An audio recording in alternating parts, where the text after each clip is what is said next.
So I think this is going to be an interesting video. It's going to be on weight loss, calorie burning. I've been an opponent of the theory of calories in terms of weight loss for a long time, but I never had a coherent replacement theory. I could just tell that the calorie theory was like nonsense and something else was going on. I think I kind of figured that out.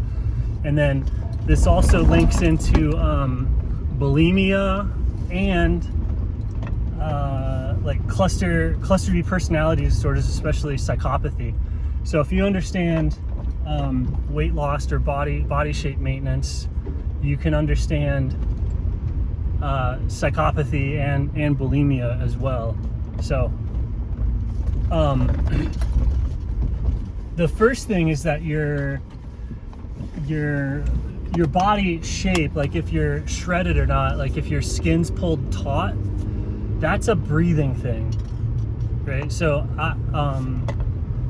if you learn how to breathe correctly, the pressure of any movement or any activity that you do sucks the skin to your in. It sucks your skin in, so it looks like the skin's on tight. And if it's not the skin layer, it's the layer like right under the skin. And so that gives you this like tight form. You have a form-fitting skin. Your skin's form-fitting. That can be done all with breath. So there's like a particular type of posture, and that breath, if you want to understand where the breath is, it's similar to how this in and out breath. So the air breath is both conscious and unconscious, right? I can do it on purpose, and it happens automatically on its own. There's another breath that's kind of under the body, and that's the food or the hunger breath. So when you're hungry, when you have that like gnawing, that pull, that desire for food, that pull or that desire for sustenance, that sucking feeling, that actually pulls, that thing that I'm saying that sucks your skin and makes you form-fitting. When you're hungry, that causes an energetic draw or a weight or a pull on that breath, and it pulls the skin in. So that's why people, when you diet or when you're hungry a lot, you can get this pulling effect, and you can cause the effect by depriving yourself of specific nutrients. So you could go like all vegan or all carnivore or something like that, and the diet is going to lack a specific nutrient, and so you'll get a pull from that nutrient. That pull will pull the skin taut, and by skin I mean there's a metabolic chain going all the way from your blood into your cells, into the muscles, into the breath, to the different layers of fascia. It's all connected. And so when you diet, obviously a full fast is going to be the biggest draw, but like let's say that you can't deal with being hungry, or you have an addiction to the activity of eating, then you can just do a diet to where you are fasting from one particular spectrum of nutrient, and that'll let you continue to eat, so you'll fill your addiction to eating, and then simultaneously also cause the deprivation or the tension to where you are hungry in that particular spectrum. So as the natural thing to do would be like, as you go through the year, different things are abundant and lacking, and so you'll be able to eat, and then the things that are lacking pull the body system's taut.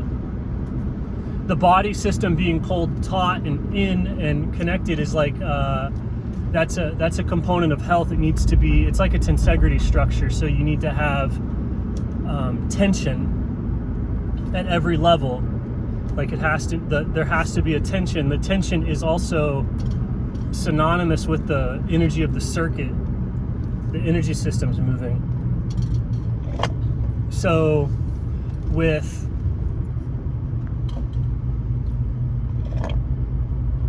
with like bulimia and personality disorders, like if you let despair into you, or trauma,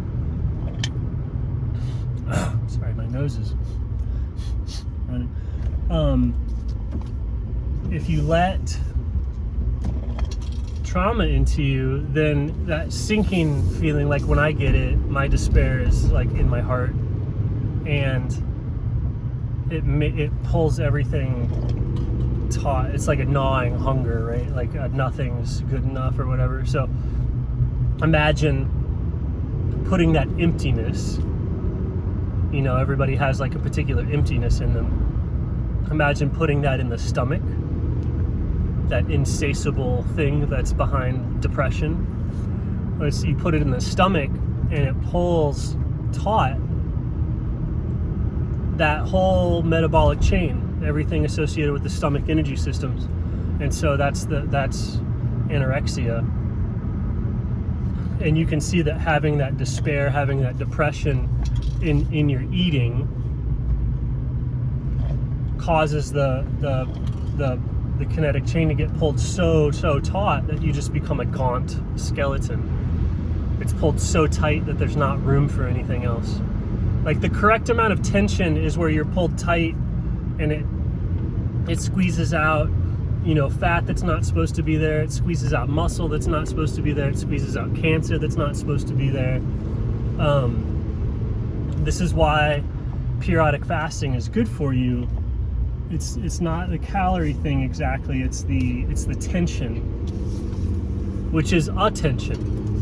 So anytime you put your body under tension, you're also putting it under attention.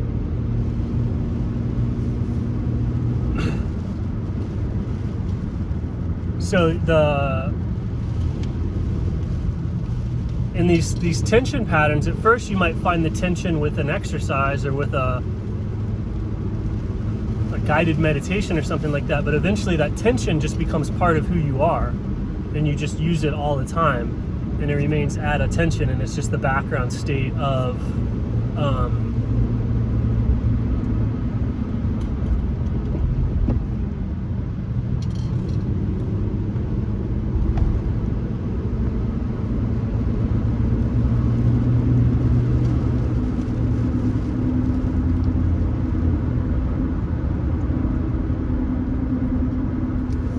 and then imagine putting that despair or that sinking feeling up in your brain area, the mind area, that centered, that emptiness. So the same thing that would drive somebody into anorexia, it's the same empty despair in the mind would lead to something like psychopathy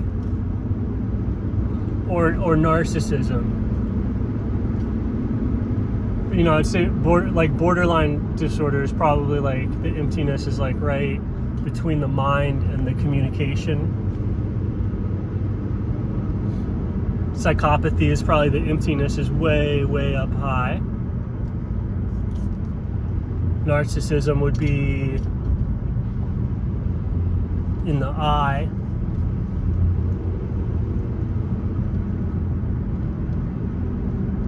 And there's probably different emptinesses as you go down. If you place the draw, that energetic draw, and it just sits there and it sucks, and basically where it is, you're constantly fasting.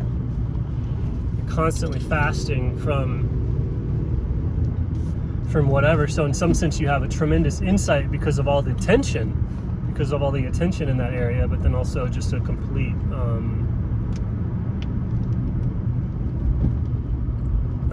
emptiness, right? Like, so in one, like it could be in the whatever, the like kind of wealth area, and you're super rich, but it's like just totally unfulfilling.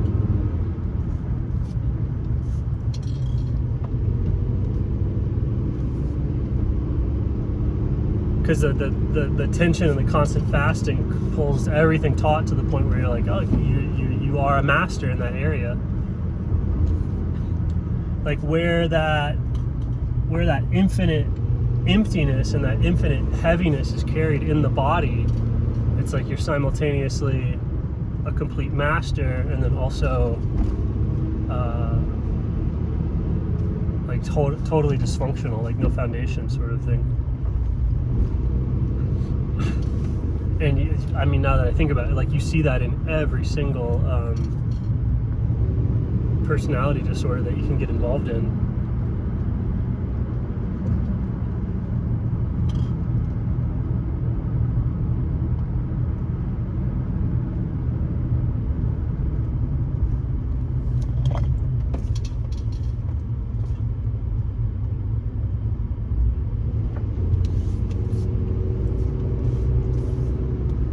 And then you pull it under tension, exercise, breathing stuff, and then put food at one end of the circuit, and it'll suck the electrical tension is what kind of sucks the food into place.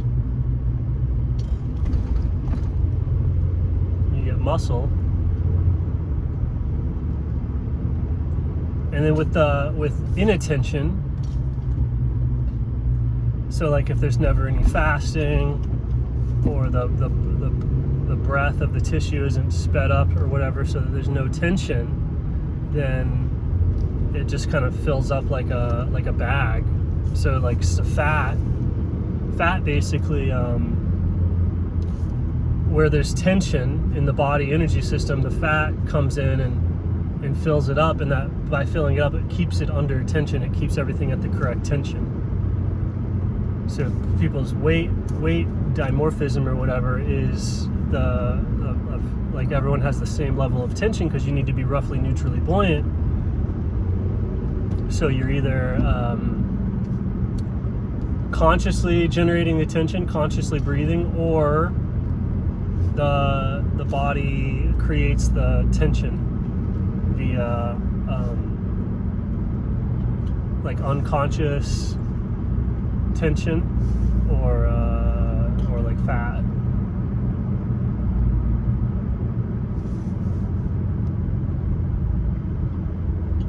And so there's like a thread, there's like a string that goes all the way from you know, if you hold your breath a little bit and you find that desire to breathe, there's an energetic thread, there's an energetic string that goes all the way from there to don't eat for a day or two, don't eat for a while, exercise a bit, and you'll feel hungry. You feel this pull, you feel this desire for food. And so both of those tensions, the desire to breathe and the desire of food, is going from the air and from the physical material world right to the core of the cell, the DNA. And if you put both of them under tension, you have basically a thread or a string, a vibration going from the air into the earth. Like you bridge heaven and earth via you could, the breath control stuff would be better just to be called silence, because every time you breathe it's activity. The breath is the fuel of the activity. So if you actually come to silence, you breathe less, and so you just, instead of breathing, you just I'm gonna remain silent. Well, I can't remain totally silent or I'll die, so I'll just be quieter than normal, constant quieter than normal. Is the breath tension, and then and it's the same thing with the food or the eating. And then if both of those are under tension, and it's a fractal tension, right? It's like it goes into, oh, it's just hunger. Well, that hunger is the trunk of a tree, and all of the branches go down into the vasculature, to the cellular metabolism, like a tree branching out. And then the same thing with the desire to breathe. All of that's right there, one single desire to breathe, and it branches out into the cells. And so if you can put them both under tension, and they're both held by your awareness or your consciousness, then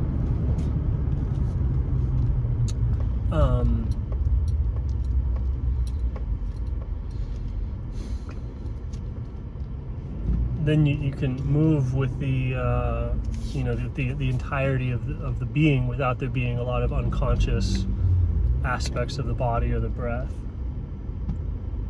Unconscious stuff would be things that have fallen out of tension, out of attention. So it's like this is all happening from just mindfulness. This is all different mindfulness practices, like dieting and breath stuff is just ways of postures where it's like it forces you into mindfulness the same way that like bending over or folding over forces your hamstrings into tension.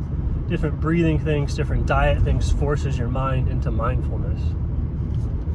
And then different ways of maintaining unconscious mindfulness or conscious mindfulness is what results in different phenotypes, so gaining weight, losing weight, etc. And then that's what's going on. So like if you think you're burning calories, you're not even playing the game. Like if you want to have a good figure, you're figuring out how to put your body under tension and then to play a good note by like moving beautifully, dancing sort of. And then so once you just learn how to play that, that's when I'm in shape now.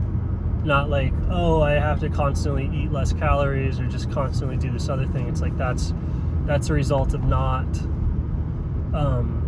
you're not learning. Like the diet and the breath and the exercise is all learning how to tune and play an instrument, and that stuff of just maintaining it is like, it shouldn't be a big deal. Like if your body shape isn't your body shape should just be perfect to your genetic potential. Like that should be a given, more or less. And if it's not, that means like you're not even able to play the instrument. You're lacking. Entire strings are off. So it's like maybe a 6-string guitar. If you're having problems with body image or how you look or anything else like that, it's like probably 3 of the strings are like totally broken. Because otherwise you're not worried about like, oh, what do I look like? You're worried about of like, oh, is my flow beautiful there? Am I dancing beautifully there? Is the athletic endeavor there? Is my balance there? You're kind of worried about what the body's doing, not what the body is.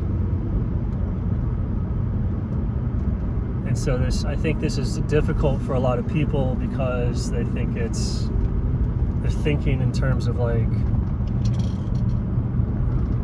hoarding calories or not. And that I think the obesity thing is from like just the epidemic of obesity is from these new insane forms of distraction. Like people are distracted in ways never before imagined, and that means their body is also becoming disfigured in ways never before imagined from the lack of attention, from the different types of distraction that like the social media and the news and the screens and everything are providing people. Once it breaks the attention, then the tension is lost, and where the tension goes lost, the body goes slack. And that's my theory of weight loss and dieting.